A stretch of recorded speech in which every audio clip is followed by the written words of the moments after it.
দৈনিক ভোরের চেতনা পত্রিকার স্টাফ রিপোর্টার সাংবাদিক এস.এম. হায়াত উদ্দিনকে নির্মমভাবে কুপিয়ে হত্যার প্রতিবাদে কচুয়া উপজেলা সংলগ্ন প্রেস ক্লাবের সামনে এক মানববন্ধন অনুষ্ঠিত হয়েছে।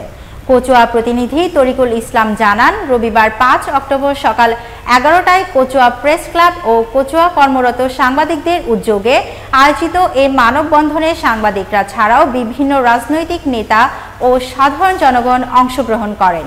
মানববন্ধনে বক্তব্য রাখেন বাগেরহাট প্রেস ক্লাবের সভাপতি মোহাম্মদ কামরুজ্জামান, কচুয়া প্রেস ক্লাবের সভাপতি শহীদুল ইসলাম খোকন, সাধারণ সম্পাদক উজ্জ্বল কুমার দাস, বাংলাদেশ জামায়াত ইসলামীর কচুয়া উপজেলা শাখার আমির মাওলানা রফিকুল ইসলাম এবং কচুয়া উপজেলা বিএনপির সাধারণ সম্পাদক শেখ তৌহিদুল ইসলাম।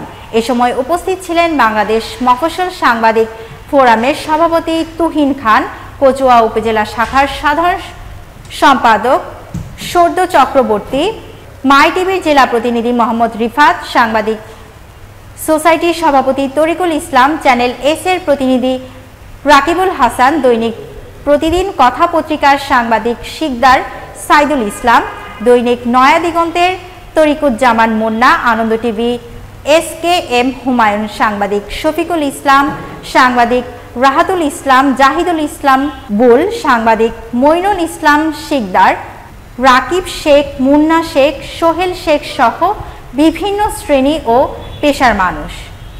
মানববন্ধনে অংশগ্রহণকারীরা হায়াত উদ্দিন হত্যার নিন্দা জানিয়ে দৃষ্টান্তমূলক বিচার দাবি করেন।